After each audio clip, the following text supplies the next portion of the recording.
بسم اللہ الرحمن الرحیم۔ شروع کرتا ہوں اللہ کے پاک نام سے جو بہت بڑا ہمارے بار نہایت رہنے والا ہے۔ دوستو، بہنوں، بھائیوں، بزرگوں، السلام علیکم۔ کربلا کا سانحہ اسلامی تاریخ کے سب سے دل دہلا دینے والے اور طاقتور بابوں میں سے ایک ہے۔ محرم کے مقدس مہینے میں رونما ہونے والا یہ تاریخی واقعہ پیغمبر اسلام محمد صلی اللہ علیہ وسلم کے پیارے نواسے حضرت امام حسین رضی اللہ تعالیٰ عنہ کی لازوال قربانی کی نشاندہی کرتا ہے، جو ظلم اور ناانصافی کے خلاف بے خوف ہو کر کھڑے ہوئے۔ کربلا کے میدان میں 61 ہجری 680 عیسوی میں حضرت امام حسین نے اپنے خاندان اور وفادار ساتھیوں کے ایک چھوٹے سے گروہ کے ساتھ یزید کی صفاق فوج کا سامنا کیا۔ پانی کی بندش اور دشمنی سے گرا ہوا اور فرار کی کوئی پیشکش کے بغیر انہوں نے سچائی، انصاف اور ایمان کی اقتدار کی حفاظت کرتے ہوئے ہتھیار ڈالنے پر شہادت کا انتخاب کیا۔ تو دوستو، بہنوں، بھائیوں، یہ ویڈیو آپ کو کربلا کے دکھ بھرے لیکن متاثر کن سفر سے گزرتی ہے۔ محرم کا ہر دن گہرا درد اور بے مثال بہادری لے کر آتا ہے۔ حضرت امام حسین کی مدینہ منورہ سے روانگی سے لے کر مشورہ کے دل دہلا دینے والے واقعات تک ہم ان لوگوں کی میراث کا احترام کرتے ہیں جنہوں نے اسلام کے لیے اپنی جانیں قربان کی۔ تو دوستو، بہنوں، بھائیوں، بزرگوں، آج ہم اس ویڈیو میں 4 محرم کے واقعات کو بیان کریں گے۔ 4 محرم 61 ہجری 680 عیسوی کو حضرت امام حسین ابن علی کرم اللہ وجہ اور ان کے عظیم کاروان کے گرد گھیرا مزید تنگ ہو گیا، کیونکہ کربلا کے میدان میں اموی حکومت کی طرف سے معاویہ کے تحت بھیجی جانے والی دشمن افواج کی مسلسل آمد کا مشاہدہ ہوا۔ یہ دن جسمانی اور نفسیاتی دونوں لحاظ سے معاشرے کی شدت کو نشاندہی کرتا ہے۔ حضرت امام حسین اپنے اہل و یار اور ساتھیوں کے ساتھ اب ہر طرف سے گھرے ہوئے تھے۔ دریائے فرات کے پانیوں سے دور خشک بنجر زمین پر ڈیرے ڈالے تھے۔ اسلامی اقتدار کے تحفظ کے لیے جو روحانی سفر شروع ہوا تھا وہ اب واضح طور پر شہادت اور قربانی کی تمید میں تبدیل ہو چکا تھا۔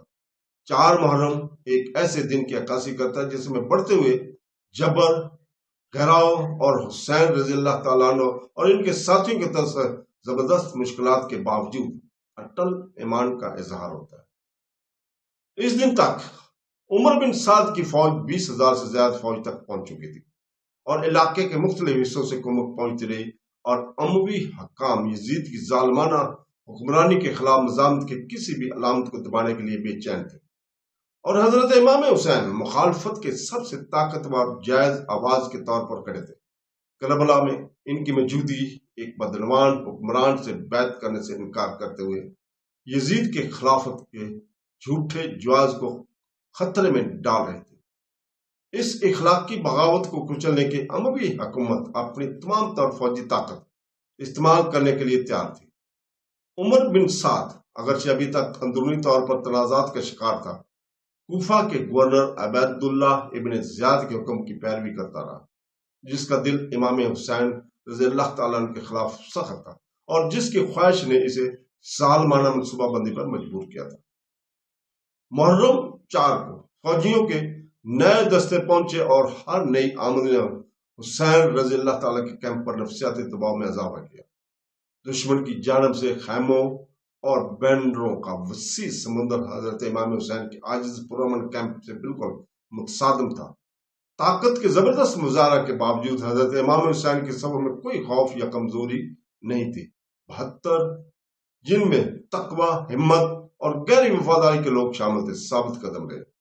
ان میں اسلامی تاریخ کی کچھ بہادر روحیں شامل تھیں: حبیب ابن مظاہر، مسلم بن الشجاع، ظاہر ابن کین اور دیگر، جن میں سے ہر ایک اپنے مشن کی کشش اور پیغمبر اسلام صلی اللہ علیہ وسلم کے نواسے کے ساتھ کھڑے ہونے کی روحانی قدر کو سمجھتے تھے۔ تو دوستو، اس دوران حضرت امام حسین نے خونریزی اور جنگ سے بچنے کی کوشش جاری رکھی۔ انہوں نے دشمن کے سپاہیوں کو خلوص کے ساتھ مخاطب کرتے ہوئے انہیں اپنے نسب اور پیغمبر اسلام صلی اللہ علیہ وسلم کی تعلیمات کی یاد دلائی۔ انہوں نے ان سے پوچھا کہ وہ ایک ایسے شخص سے لڑنے کی تیاری کیوں کر رہے ہیں جس کا واحد جرم انصاف اور سچائی کے لیے کھڑا ہے۔ مخالف لشکر میں سے بہت سے اپنے دلوں میں جانتے تھے کہ حضرت امام حسین صحیح راستے پر ہیں، لیکن خوف، حرص اور دنیاوی حکمرانوں کی اطاعت نے انہیں خاموش رکھا۔ پھر بھی اندھیروں کے اس سمندر میں بھی کچھ دل حسین رضی اللہ تعالی کی باتیں چھو گئے۔ اگلے چند دنوں میں کچھ سپاہی دشمنوں کی طرف سے ہٹ جائیں، جن میں رئیس ابن یزید بھی شامل ہے، جس نے ابتدا میں حسین رضی اللہ تعالیٰ کو روکنے کی عادت کی، لیکن بعد میں توبہ کر کے اپنے کیمپ میں شامل ہو گئے۔ ادھر رسد کا معاشرہ بھی اپنے ظالمانہ چہرہ دکھانے لگا۔ اگرچہ پانی کی مکمل ناکہ بندی چند دنوں میں نافذ ہو جائے گی، لیکن فرات تک رسائی کو محدود کرنے کے لیے پہلے ہی اقدام کیے جا رہے تھے۔ یزید کی فوج کے اسکاؤٹس اور محافظوں نے دریا کے کناروں پر گشت کرنا شروع کر دیا تھا، تاکہ اس بات کو یقینی بنایا جا سکے کہ رسول پاک صلی اللہ علیہ وسلم کے گھر والے پانی تک نہ پہنچ سکے۔ یہ ظلم حتیٰ کہ بچوں اور عورتوں پر کیا گیا یزید کی افواج کی غیر انسانی حالت کو واضح کرتا ہے۔ 4 محرم اس طرح ایک طرف بڑھتی ناانصافی اور اخلاق کی اندھے پن کا دن ہے، اور دوسری طرف بے مثال صبر اور راست بازی کا امام حسین رضی اللہ تعالیٰ نے اس وقت کو اپنے پیروکاروں کو روحانی اور جذباتی طور پر وفاداری اور قربانی کے آخری امتحان کے لیے تیار کرنے کے لیے استعمال کیا۔ ان کے الفاظ، ان کی دعاؤں اور ان کے غیر متزلزل ایمان نے ان کے کیمپ میں موجود ہر ایک کو ثابت قدم رہنے کی ترغیب دی، چاہے نتائج کچھ بھی ہو۔ دنیا ان قریب نہ صرف 2 فوجوں کے درمیان بلکہ حق و باطل، عزت و ذلت، انصاف اور ظلم کے درمیان مناخ کا دیکھے۔ 4 محرم کے واقعات ایک ایسے عروج کی طرف گامزن تھے جو صدیوں تک گونجتا رہے گا اور اپنے پیچھے جرأت، مزاحمت اور لازوال ایمان کی میراث چھوڑ دے۔